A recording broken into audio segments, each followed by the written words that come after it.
Shalom, selamat pagi, selamat hari Minggu bagi seluruh jemaat Tuhan.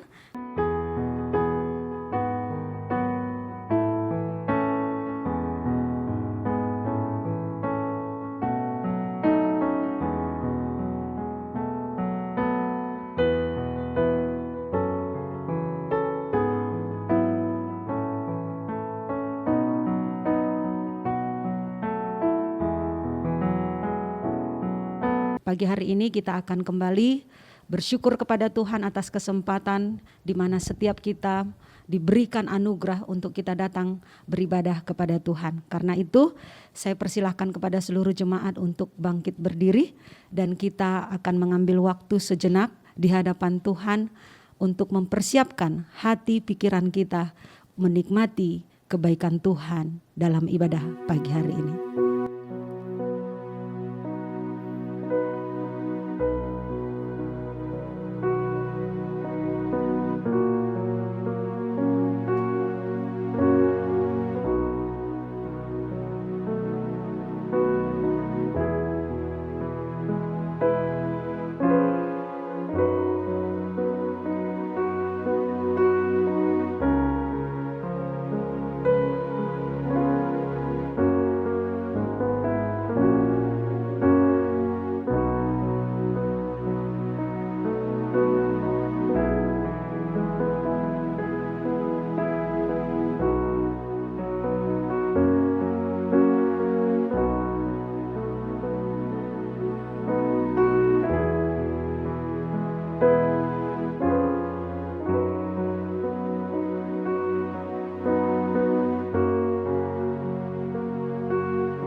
Kebaktian Minggu Gereja Kristen Kalam Kudus Medan 12 Desember 2021 dibuka dengan satu pengakuan bahwa pertolongan bagi kita dalam ibadah hari ini adalah dalam nama Tuhan yang menciptakan langit dan bumi.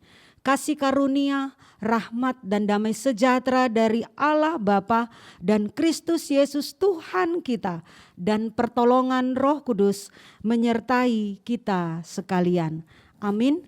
Firman Tuhan yang menuntun kita di dalam ibadah pada pagi hari ini terambil dari kitab Yesaya pasal yang ke-9 ayat ke-6. Demikian firman Tuhan. Sebab seorang anak telah lahir untuk kita, seorang putera telah diberikan untuk kita. Lambang pemerintahan ada di atas bahunya, dan namanya disebutkan orang, Penasehat Ajaib, Allah yang perkasa, Bapa yang kekal, Raja damai.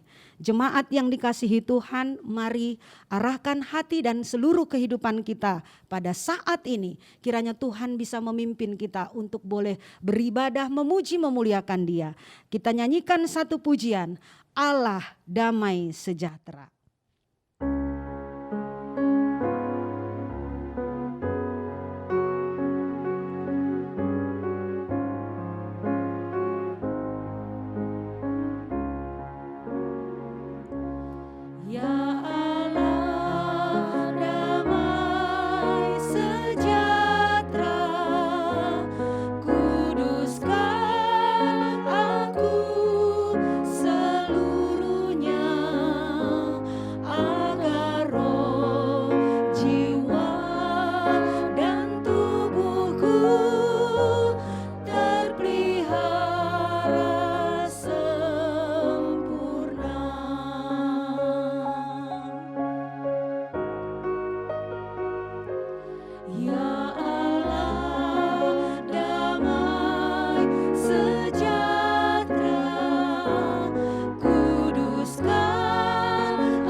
kita nyanyikan pujian ini sekali lagi.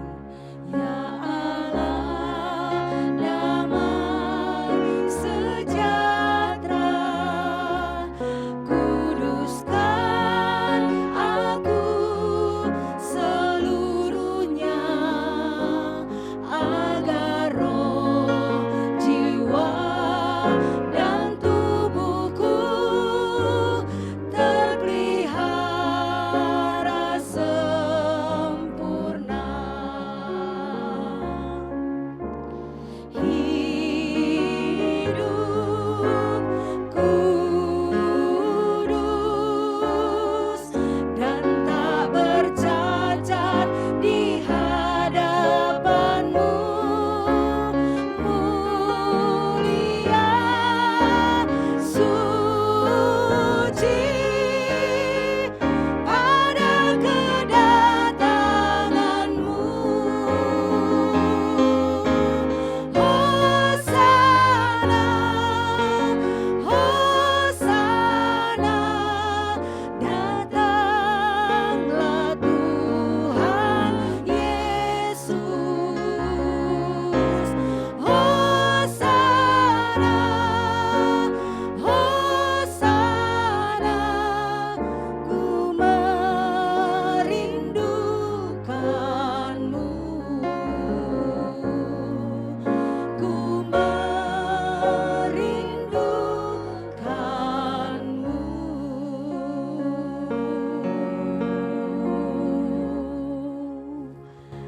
Jemaat, kita arahkan hati, pikiran kita mau bawa seluruh keberadaan kita pagi hari ini di dalam kita berdoa kepada Tuhan.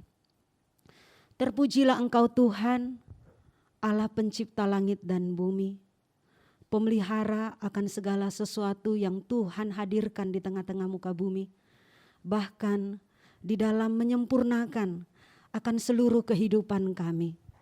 Terima kasih Tuhan, Engkau terus berkarya di dalam hidup kami, di dalam kami menikmati segala apa yang menjadi rencana Tuhan untuk segala sesuatu yang kami jalani hingga sampai saat ini. Secara khusus Tuhan, hari ini Engkau telah memberikan satu anugerah bagi kami. Di hadapan-Mu Tuhan, kami datang beribadah, memuji dan mengagungkan Engkau. Namun Tuhan, kami sadar di dalam segala perjalanan hidup yang kami alami, Engkau melihat bahwa banyak kegagalan kami Tuhan, di dalam kami menjalani kehidupan yang sesuai dengan kehendak Tuhan. Kami sadar Tuhan, saat ini kami berdiri di hadapan-Mu. Kami tahu bukan karena kami mampu, bukan karena hebat kami, tetapi kami justru menyadari bahwa keberadaan kami saat ini adalah sebagai orang-orang yang telah gagal di dalam mengasihi Engkau. Karena itu Tuhan Yesus, tolong kami, berikan kami satu kemampuan bagaimana kami boleh menjalani hidup kami untuk memuliakan Engkau di dalam segala sesuatu yang Tuhan izinkan untuk kami jalani. Karena itu Tuhan Yesus, pimpin kami, arahkan hati kami, sucikan dan kuduskan kami Tuhan, layakkan kami menikmati kebaikan Tuhan di dalam ibadah pagi hari ini. Terpuji Engkau ya Bapa, di dalam nama Tuhan Yesus, Tuhan yang telah menyucikan dan menguduskan hidup kami. Kami berdoa dan kami bersyukur. Amin. Jemaat dipersilahkan untuk duduk kembali. Kita akan membaca kitab Mazmur secara bergantian. Mazmur 123 ayat 1 sampai dengan ayat yang keempat. Jemaat akan membaca di bagian ayat genap dan saya akan membacakan di ayat yang ganjil. Berharap kepada anugerah Tuhan, nyanyian ziarah. Kepadamu aku melayangkan mataku, ya Engkau yang bersemayam di sorga. Lihat, seperti mata para hamba laki-laki memandang kepada tangan tuannya, seperti mata hamba perempuan memandang kepada tangan nyonyanya, demikianlah mata kita memandang kepada Tuhan Allah kita, sampai Ia mengasihani kita. Kasihanilah kami ya Tuhan, kasihanilah kami, sebab kami sudah cukup kenyang dengan penghinaan.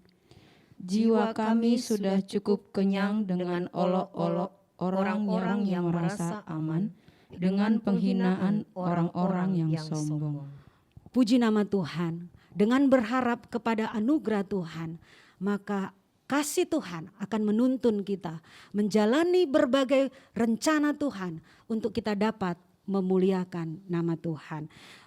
Jemaat yang dikasihi oleh Tuhan, kami persilahkan untuk berdiri bersama dengan orang percaya di segala abad dan tempat. Kita mengucapkan pengakuan iman rasuli. Aku percaya kepada Allah, Bapa yang Maha Kuasa, Khalik langit dan bumi, dan kepada Yesus Kristus anaknya yang tunggal Tuhan kita, yang dikandung dari Roh Kudus, lahir dari anak darah Maria, yang menderita sengsara di bawah pemerintahan Pontius Pilatus, disalibkan, mati dan dikuburkan, turun ke dalam kerajaan maut. Pada hari yang ketiga, bangkit pula dari antara orang mati, naik ke sorga, duduk di sebelah kanan Allah, Bapa yang Maha Kuasa, dan dari sana Ia akan datang untuk menghakimi orang yang hidup dan yang mati. Aku percaya kepada Roh Kudus, gereja yang kudus dan am, persekutuan orang kudus, pengampunan dosa, kebangkitan tubuh, dan hidup yang kekal. Amin. Jemaat dipersilahkan duduk kembali. Kita akan bersama kembali memuji memuliakan Tuhan. Dengan penuh sukacita kita nyanyikan pujian Mari Masuk Gerbangnya. Dan kita bersyukur atas segala kebaikan yang Tuhan anugerahkan bagi kita.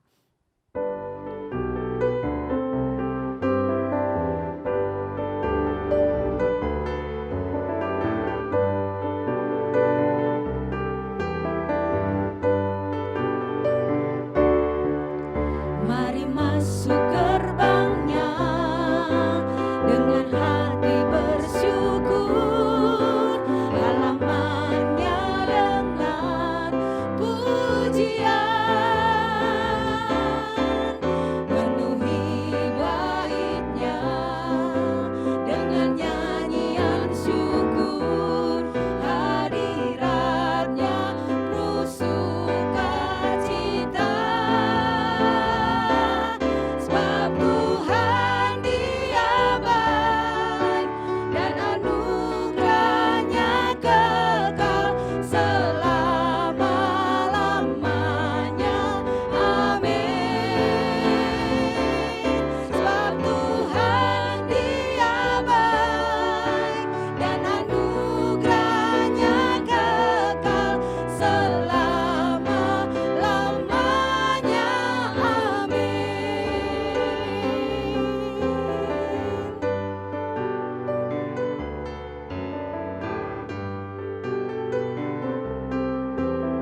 Sekali lagi kita menyanyikan pujian ini dalam bahasa Inggris. Let us come to His gates with thanksgiving in our heart, and His soul with a shout of praise. Fill His temple with joy, giving praise unto His name. In His presence there's fullness of joy. For the Lord He is good, and His mercy endureth forever and ever. Amen. For the Lord He is good, and His mercy endureth forever and ever. Amen. Forever and ever, forever and ever, forever and ever. Amin. Segala puji syukur kita hanya bagi Tuhan yang terus memberkati kehidupan kita. Jemaat yang dikasihi Tuhan, kita saatnya akan mendengarkan persembahan pujian dari Bapak Ibu Guru SKK Jalan Rambung. Kami persilahkan.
Baik, terima kasih untuk persembahan pujian yang sudah disampaikan oleh Bapak Ibu Guru.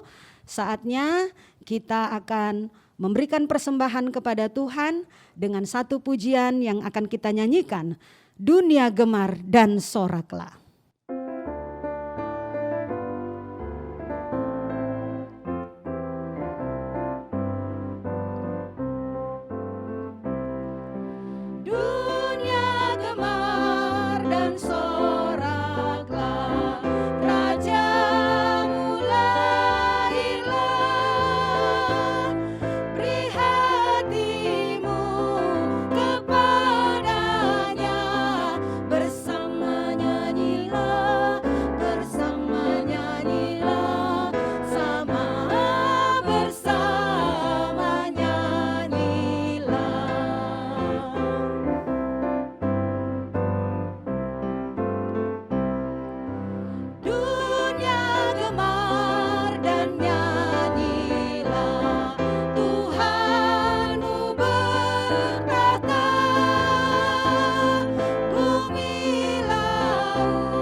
Jemaat yang dikasihi oleh Tuhan, mari kita semua berdiri, kita datang membawa persembahan di hadapan Tuhan dalam doa.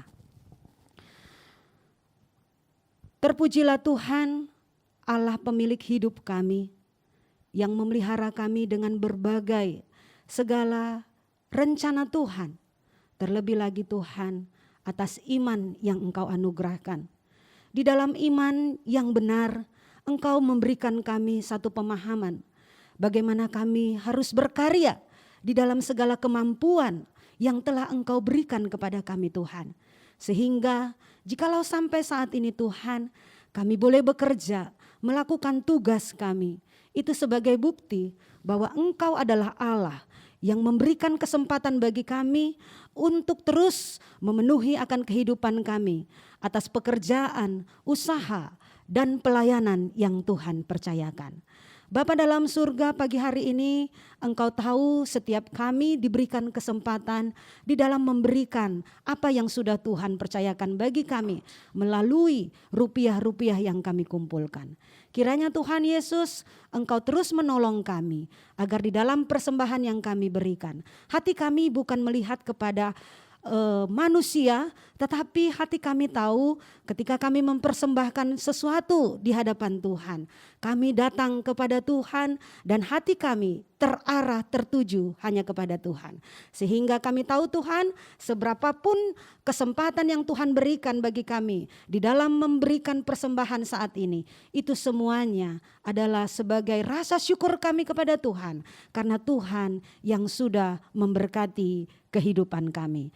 Bapa dalam surga, kami saat ini berdoa, kiranya Tuhan juga memberkati segala usaha dan pekerjaan yang Tuhan masih percayakan bagi kami masing-masing. Kiranya Tuhan, apapun yang kami kerjakan, tolong kami agar kami bekerja dengan cara yang benar. Pekerjaan yang benar, maka itu adalah sebagai satu cara bagaimana kami menyadari bahwa apa yang telah kami kerjakan itu benar-benar dituntun oleh Tuhan, bahkan juga memberkati kami. Tuhan Yesus berkati untuk seluruh apapun yang kami kerjakan, sehingga pekerjaan kami dipakai Tuhan untuk memuliakan nama Tuhan. Bapa di surga, kami berdoa kiranya Engkau juga memberkati seluruh pertumbuhan iman dari seluruh jemaat Tuhan Gereja Kristen Kalam Kudus. Mari Tuhan, di tengah-tengah masa pandemik ini ada banyak tantangan, ada banyak kesulitan yang kami alami. Tetapi Tuhan, ketika kami diberikan satu pemahaman yang benar di dalam kami mendengarkan firman-Mu, bahwa firman-Mu adalah sebagai kekuatan bagi kami untuk kami boleh melangkah dan menjalani segala bentuk tantangan kehidupan yang saat ini Tuhan izinkan untuk kami boleh Tuhan melewatinya bersama dengan Tuhan dan terus memandang kepada cara Tuhan yang terus menuntun kami bagaimana melakukan apa yang benar, yang berkenan di hadapan Tuhan. Sehingga Tuhan, rasa syukur kami di tengah-tengah kesulitan, pandemik dan juga kegagalan-kegagalan ataupun sesuatu yang kami alami saat ini Tuhan, itu tidak menjadi sesuatu halangan bagi kami, karena kami percaya bahwa Tuhan terus menopang kami dan memberikan semangat bagi kami. Kami bersyukur Tuhan, iman kami terus bertumbuh di dalam kasih-Mu, sehingga apapun yang kami jalani sampai saat ini, itu semuanya hanya karena anugerah Tuhan. Terima kasih Bapa, kami berdoa menyerahkan untuk Gereja Kristen Kalam Kudus ke dalam tangan pengasihan-Mu. Khususnya untuk jemaat Tuhan, biarlah Tuhan Engkau yang terus menolong kami. Tuhan tolong agar di dalam berbagai bentuk pelayanan yang Tuhan percayakan, kami sama-sama bertumbuh untuk mengasihi Tuhan. Kami sama-sama bertumbuh untuk melayani Tuhan.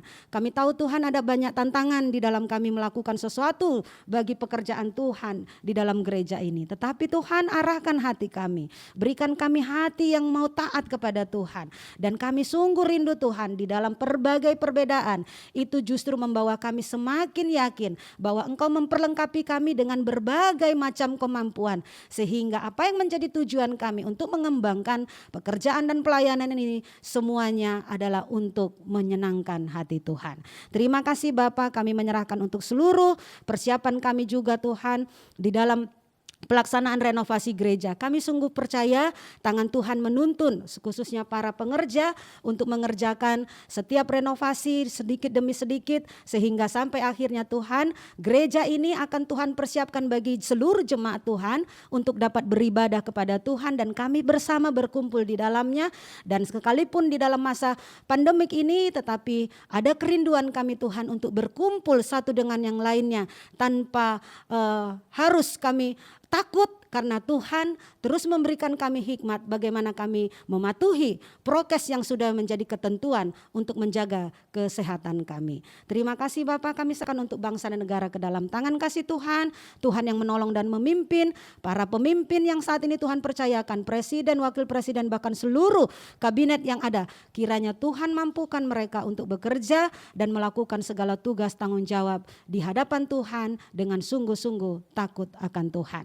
Terima kasih Bapak, kami menyerahkan untuk sekolah Kristen Kalam Kudus ke dalam tangan kasih Tuhan. Kiranya Tuhan juga menolong dan memberkati segala persiapan kami Tuhan untuk memasuki tahun ajaran baru yang akan datang, khususnya di dalam mempromosikan, mempublikasikan untuk sekolah ini Tuhan. Kiranya itu semua Tuhan pakai sehingga di tahun ajaran yang baru akan datang kami dipercayakan Tuhan kembali dengan jumlah murid yang terus Tuhan tambah-tambahkan untuk mereka boleh Tuhan menikmati kebaikan Tuhan, menikmati pendidikan dengan benar, dan terlebih lagi membawa mereka mengenal akan kasih Tuhan. Terima kasih Bapak, kami menyerahkan seluruh kehidupan kami dan setiap pokok doa yang kami sampaikan. Kiranya Tuhan yang menolong dan memberkatinya sehingga kami menerima setiap jawaban doa seturut dengan waktu dan kehendak Tuhan. Di dalam nama Tuhan Yesus kami berdoa dan kami bersyukur.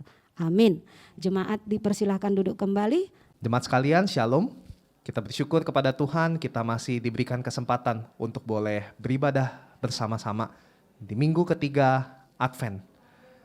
Rekan-rekan sekalian, kita bersyukur juga untuk Natal yang semakin mendekat. Dan di kesempatan Natal tahun baru tahun ini, kita akan bersama-sama merayakannya secara onsite, terbatas dan juga dengan melakukan protokol kesehatan. Berikut akan ditampilkan rangkaian ibadah Natal dan Tahun Baru. Mohon diperhatikan untuk tempat dan waktunya. Untuk malam Natal tanggal 24 Desember kita akan laksanakan jam 18.30 secara onsite di SKKK Medan Jalan Rambung di Aula lantai 5. Untuk tanggal 25 Desember kita akan sama-sama ibadah Natal jam 8.30 secara onsite juga di SKKK Medan Jalan Rambung Aula lantai 5. Untuk ibadah tutup tahun tanggal 31 Desember jam 5 sore kita akan laksanakan secara online di Zoom. Kemudian untuk tahun baru kita akan laksanakan secara onsite tanggal 1 Januari jam 9 pagi di SKKK Medan Jalan Mayang di Aula lantai 2. Mari jemaat sekalian kita boleh sama-sama datang. Kita sudah lama tidak berkumpul secara onsite, beribadah bersama-sama. Kami merindukan kehadiran setiap jemaat dan keluarga untuk boleh datang hadir bersama-sama merayakan ibadah Natal dan Tahun Baru. Tuhan Yesus memberkati. Baik jemaat Tuhan, kita akan mendengarkan firman Tuhan dan kita akan bersama-sama memuji nama Tuhan dengan satu pujian, Ia melindungi jiwaku.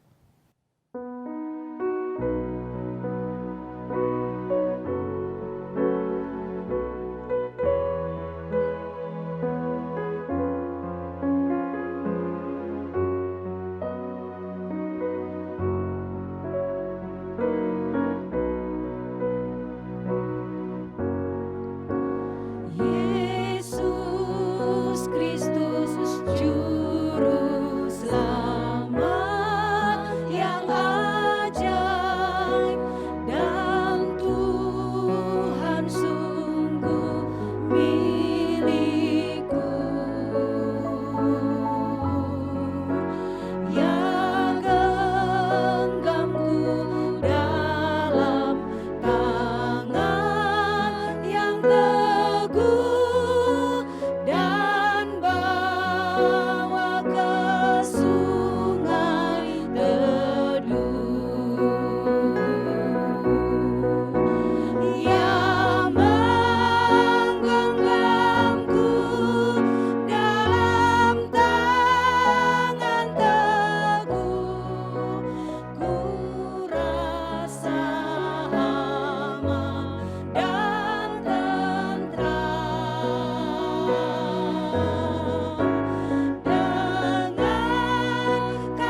Bapak Ibu yang dikasihi Tuhan Yesus Kristus, kini tiba saatnya kita untuk merenungkan firman Tuhan.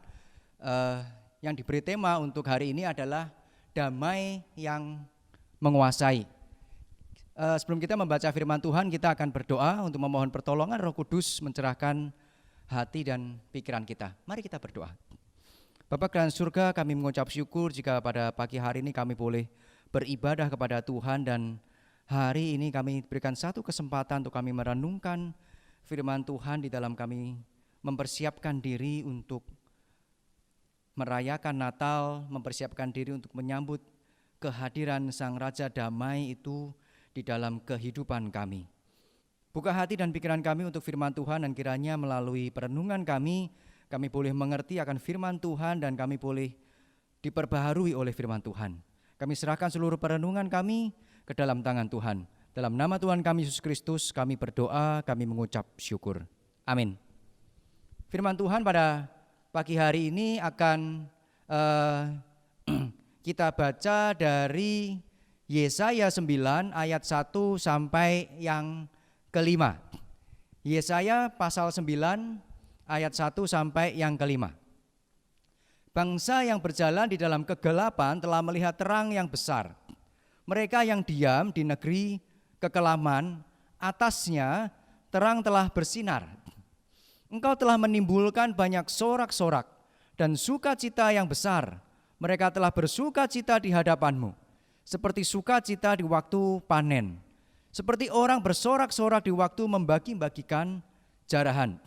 Sebab kuk yang menekannya dan gandar yang di atas bahunya serta tongkat si penindas telah kau patahkan seperti pada hari kekalahan Midian. Sebab setiap sepatu tentara yang berderap-derap dan setiap jubah yang berlumuran darah akan menjadi umpan api. Sebab seorang anak telah lahir untuk kita, seorang putra telah diberikan untuk kita. Lambang pemerintahan ada di atas bahunya, dan namanya akan disebutkan orang Penasehat Ajaib, Allah yang perkasa, Bapa yang kekal, Raja Damai. Demikian pembacaan firman Tuhan pada pagi hari ini. Kalau kita bicara tentang damai gitu, bayangkan ketika kita memiliki sebuah hutang, sejumlah uang kepada seseorang, dan hutang itu jatuh tempo hari ini. Dan hari ini harus dilunasi begitu.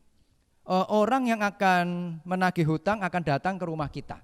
Nah, tetapi di sisi lain, selain kita tahu bahwa hutang kita harus dilunasi hari ini, kita juga tahu bahwa hari ini kita tidak ada uang untuk melunasinya.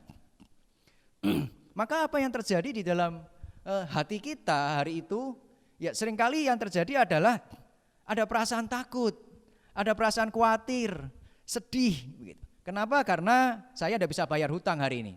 Nah, sederhananya hari itu kita kehilangan damai di dalam hati kita. Kita tertekan, kita takut kalau orang itu datang menagih kita. Nah, tetapi beda halnya kalau misalnya meskipun kita tidak bisa melunasi hutang itu, tetapi saudara kita datang kepada kita, dia tahu bahwa kita punya hutang dan hari itu harus dilunasi, lalu dia telepon kepada kita, mengatakan kepada kita, hutangmu saya aja yang lunasi, saya aja yang bayar. Jadi mulai hari ini kamu tidak perlu dan kamu juga tidak perlu berhutang ke saya, meskipun apa? Meskipun hutangnya saya lunasi. Nah, tentu apa yang kita rasakan? Plong begitu kan? Ada ketegangan itu hilang, ada ketenangan, ada kelegaan. Damai itu kembali ke dalam hati kita, damai itu kembali di dalam kehidupan kita. Damai, kedamaian adalah salah satu tema sentral di dalam Alkitab. Bahkan Allah sendiri memperkenalkan dirinya sebagai apa? Sebagai sang pemberi damai, sebagai sumber damai. Dia yang memberikan kedamaian. Nah, hilangnya ekspresi kedamaian pertama kali atau hilangnya shalom pertama kali di dalam sejarah yang muncul di dalam Alkitab adalah ketika Adam dan Hawa jatuh ke dalam dosa. Ketika mereka jatuh ke dalam dosa, mereka melihat bahwa diri mereka telanjang dan mereka takut. Mereka merasa tidak tenang. Kenapa? Karena mereka merasa melihat dirinya telanjang. Nah, mengapa mereka takut merasa telanjang? Apakah sebelumnya mereka pakai baju, tidak telanjang, tapi ketika mereka jatuh ke dalam dosa, tiba-tiba mereka telanjang? Kan tidak. Dari sejak manusia pertama kali diciptakan sampai jatuh ke dalam dosa hari itu ya setiap hari mereka telanjang. Itu bukan sesuatu yang baru di dalam kehidupan mereka. Tetapi kenapa sebelumnya mereka telanjang, mereka tidak merasa malu, tidak merasa takut, tidak merasa khawatir gitu. Karena yang membedakan adalah ketelanjangan mereka, pengetahuan mereka akan telanjang diakibatkan oleh kejatuhan mereka di dalam dosa. Dan sampai hari ini ketelanjangan menjadi sesuatu yang memalukan, yang bisa dimanipulasi dan dimanfaatkan oleh orang lain. Lalu apa yang mereka kerjakan ketika tahu bahwa mereka telanjang? Mereka membuat cawat, menutupi ketelanjangan mereka. Mereka menutupi hal yang membuat mereka kehilangan rasa damai di dalam hati mereka. Kita tidak tahu apakah sebelum Tuhan menampakkan diri kepada Adam dan Hawa, mereka merasa tenang atau tidak. Tetapi yang jelas ketika Tuhan hadir di dalam ketenangan penampakannya, mereka berjumpa dengan Tuhan, Adam dan Hawa, cawat mereka terbukti sia-sia. Mereka kembali merasa ketakutan. Mereka kembali merasa malu, mereka kembali merasa khawatir, mereka kembali hilang damai sejahtera mereka. Bukan karena teror dari Tuhan, tetapi ada teror di dalam hati mereka berdua. Kenapa? Karena mereka tahu ada hutang yang belum dibereskan di hadapan Tuhan. Dan mereka tahu mereka sudah gagal untuk membereskan melalui cawat dan mereka tidak tahu bagaimana untuk membereskannya di hadapan Tuhan. Maka yang terjadi adalah damai itu hilang dan itu berlangsung dari abad ke abad, dari masa ke masa hingga pada masa di mana Nabi Yesaya ini mendapatkan firman Tuhan. Nah, Yesaya 9 ayat 1 sampai 5 yang tadi kita baca adalah dilatar belakangi dengan pemerintahan Raja Ahaz dari Yehuda. Ahaz memerintah dari tahun 732 sampai 716 sebelum Masehi. Dia raja yang jahat di hadapan Tuhan. Itu ditulis di dalam 2 Raja-Raja 16, 2 sampai 4. Nah, pada pemerintahan Raja Ahaz ada masalah yang cukup besar. Yaitu apa? Resin, Raja Aram di utara kerajaan Israel dan Pekah bin Remalia, Raja Israel yang di utara, mereka dua bersekutu. Bersekutu apa? Untuk menyerang Yerusalem, mengepung Yerusalem. Jadi Ahaz menghadapi serangan dari gabungan dua raja ini. Ada kekhawatiran, ada tekanan. Dan Allah berjanji untuk melepaskan Yehuda dari serangan Aram dan Israel itu. Dan Allah menawarkan sebuah tanda kepada Ahaz. Supaya apa? Supaya Ahaz percaya bahwa Allah itu akan menyelamatkan dia, bahwa pertolongan itu, keselamatan itu berasal dari Allah. Itu ditulis di dalam Yesaya 7 ayat 11. Tetapi bagaimana respon Ahaz? Dia tolak tawaran Allah. Dia katakan, saya tidak mau mencobai Tuhan. Itu Yesaya 7 ayat 12. Tetapi meskipun ditolak, Allah tetap memberikan tanda kepada Ahaz dengan cara apa? Dengan cara kelahiran seorang anak. Yang ditulis di dalam Yesaya 8 ayat 3. Nama anak itu diberikan nama Maher Syalal Hasbaz. Artinya apa? Artinya karena sebelum anak itu tahu memanggil bapak, memanggil ibu, maka Damsyik dan Samaria akan diangkut, akan dihancurkan oleh Asyur. Tetapi sebelumnya ketika Ahaz menolak janji Tuhan, memberikan tanda dengan maksud katanya dia, aku tidak mau mencobai Tuhan. Apa yang dilakukan Ahaz? Apakah dia percaya kepada Tuhan meskipun tanpa tanda? Tuhan tetap memberikan tanda. Tetapi Ahaz justru mendatangi Raja Asyur. Waktu itu yang berkuasa adalah Tiglat-Pileser yang ketiga. Di dalam Alkitab tidak diberitahukan Tiglat-Pileser keberapa, tetapi di dalam sejarah kita tahu bahwa itu Tiglat-Pileser III yang berkuasa pada hari itu, Raja Asyur. Nah, Ahaz mendatangi Tiglat-Pileser, Raja Asyur. Dia meminta tolong kepada Raja Asyur untuk menyerang sisi belakang dari Aram dan Israel. Dengan sebuah kompensasi tentunya supaya Raja Asyur mau menyerang Aram dan Israel, lalu Ahaz memberikan kompensasi berupa harta benda yang ada di istananya plus satu lagi harta benda di dalam rumah Tuhan yang seharusnya tidak boleh keluar dan itu milik Tuhan diberikan kepada Raja Asyur supaya Asyur menolong Yehuda, menyelamatkan Yehuda dari tekanan Aram dan tekanan Israel. Raja Asyur memenuhi janjinya. Dia kemudian menyerang Aram terlebih dahulu dan Aram dihancurkan. Resin dibunuh oleh Asyur, oleh Tiglat-Pileser. Ahaz tidak melihat itu sebagai penggenapan janji Tuhan. Ahaz melihat itu sebagai pertolongan dari pihak Asyur.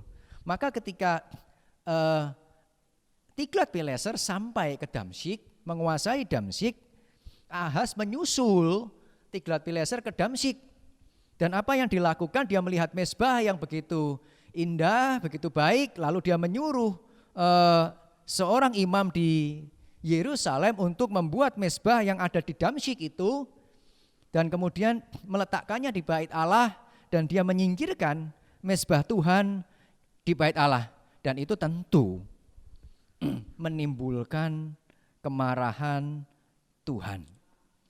Cerita selanjutnya adalah Tuhan memberikan firman-Nya kepada Nabi Yesaya bahwa suatu saat Asyur akan menyerang Yerusalem.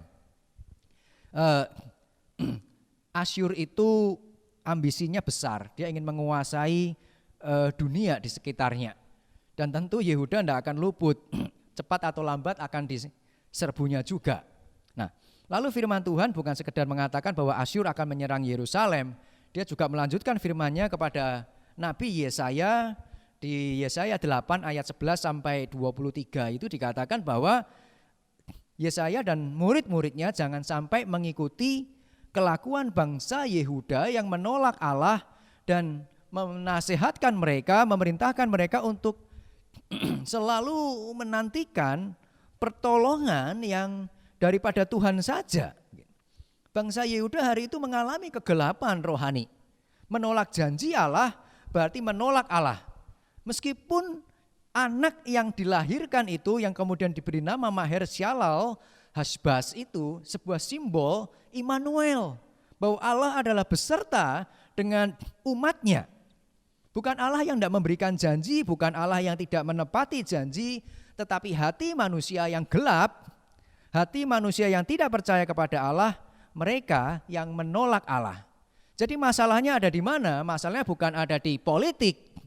Masalahnya adalah di dalam hati manusia yang tidak percaya kepada Allah. Maka Allah memberikan janji sekali lagi kepada melalui Nabi Yesaya, dia mengatakan sebab seorang anak telah lahir untuk kita. Seorang putra telah diberikan untuk kita. Dan lambang pemerintahan ada di atas bahunya. Namanya disebutkan orang penasehat ajaib, Allah yang perkasa, Bapa yang kekal, Raja damai. Pertanyaannya adalah anak ini siapa? Tadinya sebagian orang mengatakan barangkali maksudnya adalah anak ini adalah Hizkia.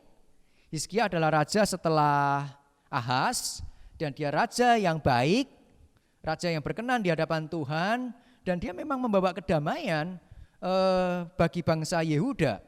Nah, ketika firman ini diucapkan, diberikan, Hizkia berusia sekitar 11 tahun. Tetapi masalahnya bagaimana bisa Hizkia memikul sebuah gelar, namanya disebutkan orang penasehat ajaib, apalagi Allah yang perkasa, apalagi Bapa yang kekal, dan Raja Damai. Jelas tidak memungkinkan gelar-gelar untuk anak ini disandang oleh Hizkia. Dan kita akhirnya tahu sebagai pembaca Perjanjian Baru bahwa anak yang dimaksud adalah Yesus Kristus yang memang lahir 700 tahun kemudian. Dan jika Yesus yang dimaksudkan sebagai anak itu, maka cocok dengan seluruh gelar yang diberikan dan memang pantas untuk disandang oleh Yesus Kristus sebagai pribadi kedua Allah Tritunggal. Sekali lagi, masalah utama itu bukan masalah sekedar masalah praktika hidup yang salah dari bangsa Israel dan bangsa Yehuda, apalagi masalah strategi politik dari raja-raja Yehuda yang keliru, tetapi semuanya berasal dari hati yang menolak Allah. Maka Raja Damai, Bapa yang kekal, penasehat ajaib, Allah yang perkasa yang akan diberikan itu bukan orang yang sosok yang akan membenahi politik, tetapi pertama-tama adalah sosok yang akan membenahi hati manusia yang menolak Tuhan.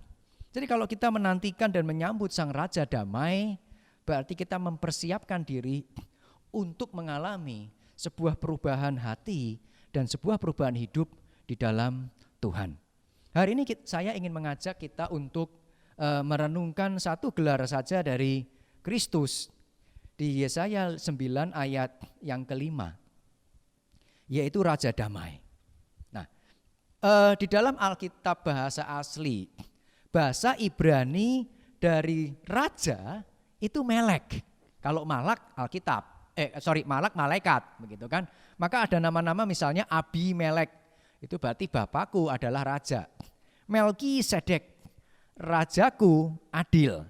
Nah, jadi kalau dikatakan di Yesaya 9 ayat 5, Raja Damai seharusnya ditulis dengan Melek Shalom. Seharusnya. Tetapi faktanya tidak demikian. Di dalam Alkitab bahasa asli tidak memakai kata Melek Shalom, tetapi memakai kata Sar Shalom. Sar Shalom itu bukan raja, tetapi makna harafiahnya adalah penguasa atau pangeran. Jadi terjemahan di bahasa Inggris pun dikatakan di situ the Prince of Peace atau the Ruler of Peace. Mungkin kita berpikir, oh iya ya sama aja lah Pak, namanya raja juga penguasa, begitu kan? Jadi enggak masalah dibilang Prince of Peace atau the King of Peace atau the Ruler of Peace, begitu, sama-sama penguasa. Tetapi saya ingin mengajak kita untuk melihat keunikan dari kata sar di dalam Alkitab. Saya ingin mengajak kita untuk merenungkan dari sudut pandang konsep Ibrani, huruf Ibrani pada masa Paleo Hebrew. Apa maksudnya Paleo Hebrew? Itu masa pertama kali Alkitab ditulis huruf pertama ketika yang digunakan oleh Musa untuk menulis Alkitab. Jadi itu huruf Ibrani yang paling kuno yang digunakan, yang berbeda dengan huruf yang ada yang kita kenal sekarang. Nah, menariknya huruf Paleo Ibrani, Paleo Hebrew itu rada-rada mirip dengan huruf Mandarin yang seringkali memiliki makna, memiliki konsep di baliknya. Dan huruf Mandarin itu pertama-tama lebih kepada bukan sekedar huruf atau simbol, sebuah piktograf, sebuah gambar. Huruf Paleo Ibrani pun sama. Kalau kita melihat huruf Mandarin kuno, misalnya kata sun, gunung, begitu kan? Di zaman kuno enggak ditulis seperti yang kita tahu sekarang, 3 garis vertikal, lalu ada 1 garis horizontal di bawahnya. Tetapi pertama-tama sun, gunung ditulis dengan digambar dengan sebuah gambar seperti sebuah gunung dengan 3 puncak. Begitu. Sama halnya dengan huruf atau dengan kata sar, the prince atau penguasa. Itu ditulis dengan 2 buah simbol, kepala dan yang satu lagi simbol duri begitu. Nah, kepala dan duri itu kalau digabung maknanya adalah menoleh ke arah tertentu. Itu makna sar. Jadi seorang penguasa, seorang pemimpin adalah orang yang membawa orang lain untuk menoleh, memandang atau memihak kepada dia. Jadi ketika kita mengakui bahwa Yesus adalah Raja, Yesus adalah penguasa, Tuhan di dalam hidup kita, itu artinya kita mengakui untuk memandang dia, menghormati dia, menoleh kepada dia, dan memihak kepada Kristus. Seringkali di dalam kehidupan kita justru yang terjadi adalah sebaliknya. Kita bukannya memihak kepada Kristus, tetapi meminta Kristus untuk memihak kepada kita. Kita lebih sering meminta Tuhan untuk memberkati kita, itu betul, tidak salah begitu kan. Untuk meminta Tuhan untuk memberkati kita, kita punya kehendak menyuruh Tuhan melancarkan apa yang kita mau, tetapi mungkin kita lebih jarang untuk mencari tahu apa yang Tuhan kehendaki di dalam kehidupan kita, mentaatinya di dalam kehidupan kita, dan seterusnya. Ketika Yesus dikatakan sebagai Raja Damai, Dia membawa kita untuk memihak kepada Dia. Agar apa? Agar ketika kita memihak kepada Dia, kita merasakan damai di dalam Dia. Kita merasakan damai yang diberikan olehnya. Lalu kata kedua, kata shalom. Di dalam Alkitab, suasana damai, suasana shalom, perasaan damai itu seringkali muncul setelah sebuah fase kehidupan yang penuh dengan ketakutan, fase kehidupan yang penuh dengan tekanan dan penderitaan. Kita lihat saja sejarah bangsa Israel di dalam Perjanjian Lama. Ketika bangsa Israel mulai tidak memandang Tuhan, tidak memihak kepada Tuhan, tetapi mengalihkan pandangannya menoleh kepada ilah-ilah yang lain, maka yang terjadi adalah mereka mulai terpuruk dalam dosa, kejahatan merajalela, ketidakadilan, dan kemudian penindasan dari bangsa-bangsa lain, ada tekanan, kesusahan, pergolakan, dan itu yang terjadi. Tetapi ketika mereka kembali menoleh kepada Tuhan, memihak kepada Tuhan, menghargai Allah, menghormati Allah, menyembah kepada Allah, kehidupan mereka dipulihkan dan kedamaian terwujud. Shalom memang seringkali diterjemahkan dengan kata damai, tetapi sebenarnya shalom itu memiliki makna lebih dari sekedar damai.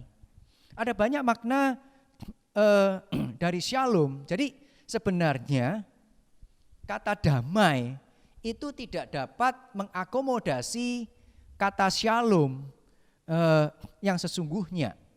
Nah, ada makna-makna lain yang menyertai kata shalom. Shalom selain berarti damai, dia juga berarti genap, komplit, penuh. Lalu shalom juga berarti safety, ada keamanan di situ. Dan bukan hanya keamanan, di situ ada makna lain lagi, friendship, persahabatan, pertemanan, ketenangan, ada contentment, kepuasan. Jadi bagaimana kita menggambarkan seorang yang mengalami shalom adalah orang yang mengalami atau merasakan menjalani kehidupan yang damai, itu yang lengkap tanpa kurang suatu apapun gitu. Masalah-masalah yang belum beres dibereskan. Maka yang timbul adalah rasa aman, tidak ada lagi tekanan, ada rasa puas di situ, dan ada rasa persahabatan. Karena tidak punya musuh, ada kepuasan di dalam Tuhan, dan itu yang terjadi. Nah, di dalam konteks huruf Paleo Hebrew, makna shalom itu menyatakan bahwa maknanya jika kuasa-kuasa yang berkaitan atau yang menimbulkan kekacauan, tekanan itu dihancurkan, maka itulah shalom. Sebuah penghancuran dari kuasa-kuasa yang menimbulkan tekanan. Dan konsep ini sangat jelas banyak di dalam Perjanjian Lama, salah satunya misalnya di kitab Hakim-Hakim. Di situ Israel berulang kali jatuh ke dalam pola kehidupan yang sama. Berdosa, tertindas, bertobat, shalom. gitu kan. Jadi selalu shalom muncul setelah masa penindasan dan penindasan itu dihancurkan.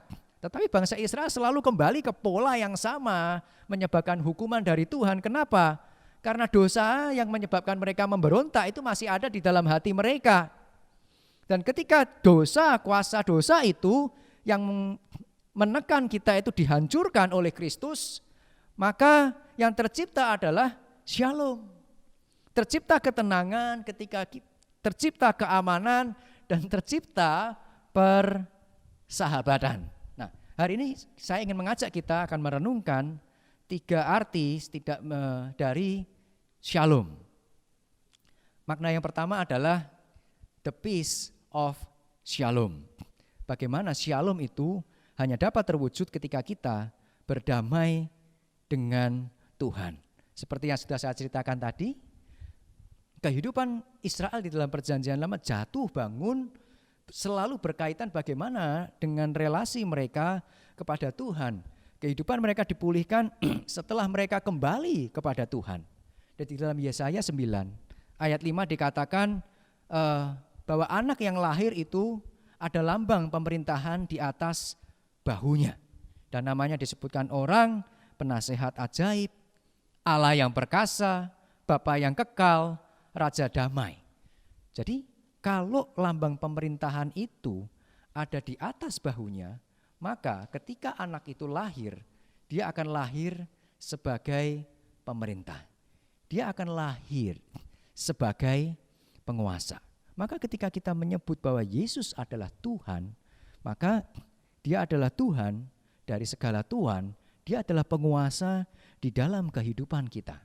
Dan ketika dia menjadi penguasa, dia tidak memerintah dengan tangan besi. Sebaliknya Kristus yang memerintah itu, dia memerintah dengan nasihatnya yang ajaib, dia memerintah dengan kedamaian, dan dia memerintah secara kekal. Pendamaian yang diberikan oleh Kristus adalah ketika kita diperdamaikan dengan Allah. Itu Kolose 1 ayat 20. Pendamaian dengan Allah melalui Kristus yang mendamaikan segala sesuatu dengan dirinya, baik yang ada di bumi maupun yang ada di sorga. Jadi apa itu shalom ketika kita berdamai dengan Allah di dalam Kristus? Di dalam sebuah artikel yang pernah saya baca suatu kali tentang satu kata itu shalom. Nah, di artikel itu dikatakan ada satu kata atau 2 kata yang dekat dengan kata shalom, yaitu kata shalmon, atau satu kata kerja lagi yaitu le shalom. Nah, shalmon dan le shalom itu ternyata artinya rada jauh sih dari terjemahannya rada jauh dari kata damai. Shalmon itu pembayaran, payment, dan le shalom itu to pay, membayar. Jadi kenapa shalom dekat dengan le shalom? Kenapa shalom dekat dengan shalmon? Karena apa? Karena ketika hutang kita dibayar, ketika ada pembayaran, maka yang terjadi adalah shalom, damai sejahtera. Itu sebabnya di awal khotbah saya pakai ilustrasi orang yang berhutang. Ketika orang yang berhutang itu hutangnya dilunaskan, maka yang terjadi adalah apa? Damai. Dan ketika hutang kita terhadap Allah, hutang dosa kita terhadap Tuhan dihapuskan dan dilunasi oleh Kristus, maka yang terjadi adalah kedamaian di dalam hati kita. Kalau kita menyadari seberapa besar hutang kita kepada Allah, dan kita tahu kita tidak sanggup untuk melunasinya, dan kemudian Kristus melunasinya untuk kita, maka kita akan mengalami damai sejahtera, kita akan merasakan shalom yang sesungguhnya karena kita tahu seberapa besar hutang kita dan pelunasan yang Kristus kerjakan di dalam karya penyelamatannya. Lalu makna kedua yang saya ingin ajak kita semua untuk renungkan adalah setelah kita mengalami shalom karena kita diperdamaikan dengan Allah, maka saya ingin mengajak kita untuk merenungkan satu makna, yaitu the friendship of shalom, bersahabat dengan Allah. Nah, kembali ke masalah berhutang tadi. Ketika kita terlibat hutang dengan teman kita dan misalnya jumlahnya itu sangat besar dan kita kesulitan untuk melunasi begitu. Begitu kita berjumpa dengan teman kita mungkin tidak melihat kita tetapi kita melihat dia begitu. Apa yang kita rasakan seringkali ada rasa sungkan. Kita takut berjumpa dengan dia dan sebisa mungkin jangan sampai dia lihat kita menghindar terlebih dahulu. Kenapa? Karena kita tahu kita belum bisa, hutang kita besar dan kita belum bisa melunasinya. Apalagi jika kita tahu sampai kapanpun kita juga tidak bisa melunasi hutang itu begitu. Maka yang terjadi adalah seringkali banyak relasi pertemanan, banyak relasi persahabatan itu rusak gara-gara apa? Gara-gara hutang gitu kan. Nah, tetapi ketika kita melunasi hutang itu atau setidaknya hutang itu dilunaskan oleh orang lain dan kita tidak punya hutang lagi, maka rasa sungkan itu, rasa takut itu hilang.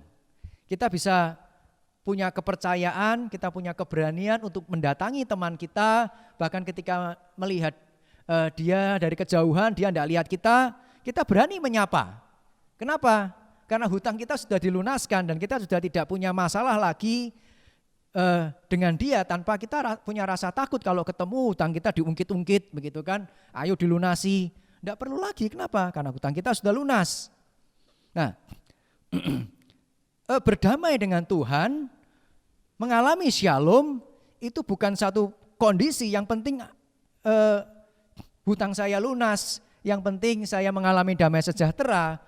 Bukan sekedar itu. Makna lain dari shalom, damai, itu juga ada makna tentang friendship, tentang persahabatan. Jadi ada relasi persahabatan yang intim, yang harmonis dari dua orang yang mengalami shalom. Ketika masalah hutang itu tadi beres, maka kedua orang yang tadinya berseteru, tanda kutip, atau hubungannya retak, kembali direkatkan, kembali harmonis. Kenapa? Karena masalah yang meretakkan hubungan mereka sudah dibereskan. Dan kita punya keberanian untuk mendatangi orang yang tadinya kita bermasalah dengan dia. Sama ketika Kristus menebus dosa kita dan kita mengalami shalom, kita ingin berelasi kembali dengan sahabat kita dan kita berani datang menyapa dia dan berelasi akrab dengan dia. Makanya tidak heran di dalam Ibrani 10 ayat 19 dikatakan di situ, hai saudara-saudara, oleh darah Kristus kita sekarang penuh keberanian dapat masuk ke dalam tempat kudus. Itu ekspresi shalom. Berani datang menghadap Tuhan bukan dengan tidak hormat, tetapi dengan hormat kita berani datang berelasi dengan Tuhan dengan apa? Dengan sukacita. Makanya beribadah tanpa sukacita adalah sebuah kekeliruan di dalam relasi kita dengan Tuhan. Yohanes 15 ayat 15. Tuhan Yesus mengatakan demikian. Aku tidak menyebut kamu lagi hamba, sebab hamba tidak tahu apa yang diperbuat oleh tuannya. Tetapi aku menyebut kamu sahabat, karena aku telah memberitahukan kepada kamu segala sesuatu yang telah kudengar dari Bapakku. Kristus sebagai Raja Damai, dia bukan sekedar melunaskan hutang kita, tetapi membawa kita menjadi sahabat-sahabat dia. Membawa kita menjadi sahabat-sahabat Allah. Jadi seorang yang mengalami shalom, seorang yang mengalami kedamaian di dalam Kristus, dia akan memiliki satu kerinduan untuk datang kepada Tuhan.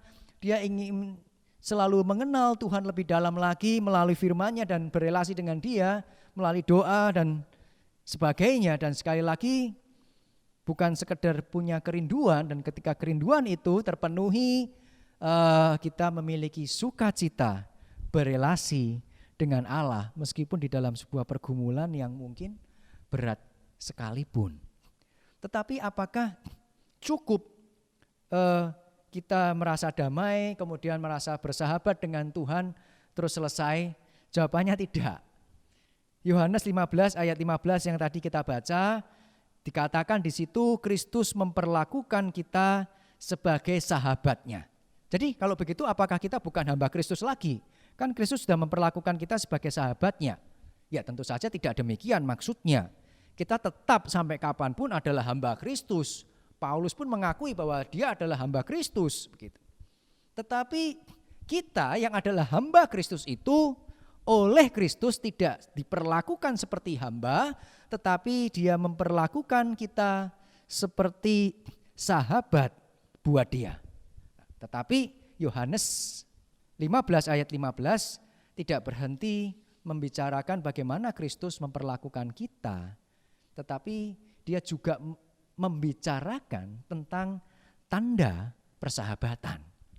Nah, apa tanda persahabatan Yesus kepada kita? Tanda persahabatan itu adalah karena Yesus memberitahukan segala hal yang didengar dari Bapa. Apa yang bisa diharapkan oleh manusia berdosa di dalam Tuhan, memperoleh keselamatan, apa yang bisa diharapkan di dalam kehidupan kekal, apa yang Allah Bapa kehendaki buat kita kerjakan di dalam dunia ini, semuanya diberitahukan Yesus kepada kita melalui firman-Nya. Tujuannya apa? Untuk sekedar tahu, oh saya tahu bakal masuk surga. Oh ya sudah selesai begitu. Yang penting saya tahu. Ya tentu saja bukan demikian. Ketika Yesus memberitahukan segala sesuatu, yang dimaksudkan adalah tujuannya supaya kita terlibat di dalam pekerjaan-pekerjaan Bapa. Di dalam konteks kuno, ketika ada dua raja yang berperang dan kemudian mereka berdua memutuskan untuk berhenti berperang, mengakhiri perseteruan di antara mereka, biasanya kemudian kedua raja itu mengadakan perjanjian damai. Oke, hari ini saya berkomitmen tidak akan memerangi kamu. Saya akan tidak akan berseteru dengan kamu lagi. Apakah itu cukup? Tidak. Damai, perjanjian damai itu bukan sekedar yang penting saya bukan musuh kamu lagi, bukan. Tetapi perjanjian damai itu dilanjutkan dengan apa?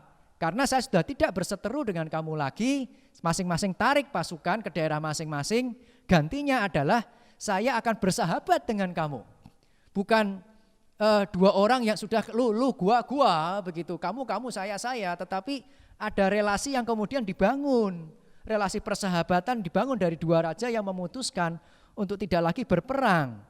Nah, bagaimana, apa tanda ketika sebuah persahabatan antara dua raja, dua pihak yang berdamai itu diwujudkan?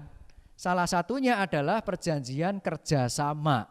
Saya tidak mengatakan, udah ya kita bersahabat ya, friend ya, oke selesai pulang. Enggak. Shalom, membentuk shalom, membangun shalom, itu bukan sekedar berhenti berperang, bukan sekedar menyatakan sahabat, tetapi bekerja sama dengan sahabat baru itu. Mereka mengikat perjanjian kerjasama, entah itu perjanjian dagang atau perjanjian perang juga, tetapi bersekutu memerangi musuh yang sama. Ketika Kristus mendamaikan kita dengan Bapa, membuat kita menjadi sahabat-sahabat Allah, sahabat-sahabat dirinya juga. Shalom tidak berhenti di dalam sebuah persahabatan, tetapi itu diwujudkan dengan bekerja sama. Ketika kita mengalami shalom, ketika kita berdamai dengan Allah, apakah kita terlibat bekerja bersama dengan Allah? Apakah kita terlibat di dalam pekerjaan-pekerjaan Bapa? Seorang yang mengalami shalom, dia akan memiliki kerinduan, memiliki sukacita, bukan karena sekedar perseteruannya dengan Allah dihilangkan dan relasi dengan Allah diperbaiki, tetapi dia mengalami satu kerinduan dan sukacita untuk terlibat di dalam pekerjaan-pekerjaan Tuhan, terlibat di dalam apa yang sedang Tuhan kerjakan, saya ingin ikut. Begitu. Nah, salah satu teladan yang ada di dalam Alkitab dinampakkan oleh jemaat-jemaat Makedonia. Makedonia itu sebuah wilayah dan salah satu jemaat di dalam wilayah Makedonia itu adalah jemaat Filipi. Itu dicatat di dalam surat 2 Korintus 8 ayat 4. Bunyinya demikian. Dengan kerelaan sendiri mereka jemaat Makedonia itu meminta dan mendesak kepada kami supaya mereka juga beroleh kasih karunia untuk ikut ambil bagian dalam pelayanan kepada orang-orang kudus. Ini ekspresi shalom. Mereka meminta, mereka mendesak, mereka memaksa. Untuk apa? Untuk terlibat di dalam pelayanan kepada orang-orang kudus. Konteks di dalam Korintus itu adalah bencana di Yerusalem dan jemaat-jemaat Makedonia meminta, memaksa supaya mereka boleh memberi bantuan juga. Tetapi satu hal yang harus kita tahu dari jemaat-jemaat Makedonia ini, mereka bukan orang yang kaya. Mereka tidak sekaya orang Korintus yang harus ditagih-tagih. Tetapi justru orang yang kekurangan ini punya keinginan, bahkan meminta, bahkan mendesak. Untuk apa? Untuk melayani Tuhan. Seorang yang hatinya mengalami karya shalom dari Raja Damai itu akan timbul dorongan untuk ingin terlibat. Bahkan mungkin tanpa perlu diminta. Bahkan mungkin tanpa perlu dipaksa-paksa. Seorang yang mengalami shalom akan sukarela dan sukacita terlibat karena apa? Karena shalom itu ada di dalam hatinya. Yesus Raja Damai. Dia akan membawa kita untuk terlibat dengan sukarela dan sukacita di dalam pekerjaan Tuhan. Kita memasuki minggu Advent yang ketiga. Natal sudah semakin dekat. Kita memperingati kelahiran dan kedatangan Sang Raja Damai, Sang Raja Shalom. Pertanyaan kita buat hari ini adalah, apakah yang kita siapkan di dalam menanti dan menyambut kelahiran Kristus? Acara Natal, baju baru, acara keluarga, atau kita bersuka cita karena mengingat bahwa di dalam Kristus kita sudah diperdamaikan dengan Allah? Apakah kita punya kerinduan mempersiapkan diri untuk selalu membangun keintiman relasi kita dengan Tuhan? Dan terlebih lagi yang terakhir, apakah setelah kita sadar menerima bahwa Yesus lahir dan mati untuk kita, kita memiliki dorongan dengan sukarela dan sukacita untuk terlibat lebih dalam, untuk terlibat lebih jauh dan lebih jauh lagi di dalam melayani Tuhan dan sesama kita. Mari kita persiapkan diri kita untuk menyambut kelahiran Sang Raja Damai. Raja yang akan membawa kita untuk memihak kepada Dia. Raja yang akan memberikan kita damai sejahtera di dalam hati kita. Raja yang bersahabat dengan kita. Dan Raja yang mendorong kita untuk semakin dekat dan semakin terlibat di dalam pekerjaan-pekerjaan Bapa yang di surga. Amin. Mari kita berdoa. Bapa kerajaan surga yang mulia, kami mengucap syukur untuk perenungan kami pada pagi hari ini. Kristus lahir untuk mati bagi kami. Sehingga kami yang mengalami ketidaktenangan, mengalami kekhawatiran hidup, mengalami pergumulan melawan dosa yang sering kali gagal, kami boleh merasakan damai sejahtera dan kekuatan untuk melawan dosa. Kami boleh kembali kepada Tuhan dan ajar kami sebagai sahabat-sahabat Tuhan. Kami boleh terlibat di dalam pekerjaan-pekerjaan Tuhan dengan sukarela dan sukacita tanpa perlu dipaksa, tanpa perlu ditagih. Ajar kami memiliki kerinduan sama seperti kerinduan hati Bapa yang ingin bersahabat dengan kita, yang melibatkan kami di dalam pekerjaan-pekerjaannya. Ajar kami Tuhan menjadi saksi, menjadi pelayan-pelayan Tuhan yang penuh sukacita dan penuh dedikasi kepada Tuhan. Dalam nama Tuhan kami Yesus Kristus, kami berdoa, kami mengucap syukur. Amin. Bapak Ibu yang dikasihi Tuhan Yesus Kristus, mari saya undang untuk bangkit berdiri, kita kembalikan seluruh ibadah kita untuk kemuliaan nama Tuhan. Kita akan nyanyikan doksologi.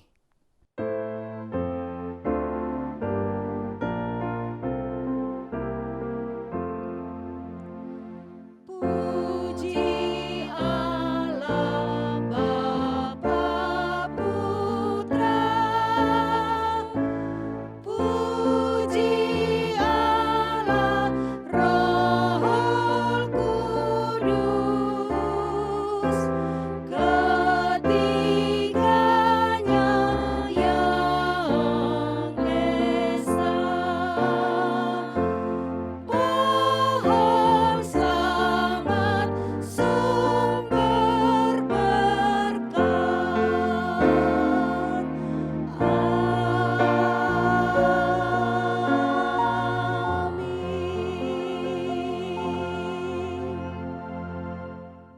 Saat ini kita akan kembali ke dalam kehidupan kita masing-masing. Kita akan menantikan perayaan Natal. Mari kita sadar bahwa Kristus datang sebagai Raja Damai yang mendamaikan kita dengan Allah, yang membawa kita menjadi sahabat-sahabat Allah, dan yang terlebih lagi membawa kita untuk terlibat di dalam pekerjaan-pekerjaan Tuhan melalui kehidupan kita. Mari kita pulang dengan membawa berkat yang daripada Tuhan. Tuhan memberkati kita dan melindungi kita. Tuhan menyinari kita dengan wajah-Nya dan memberi kita kasih karunia. Tuhan menghadapkan wajah-Nya kepada kita dan memberi kita damai sejahtera hari ini sampai selama-lamanya. Amin.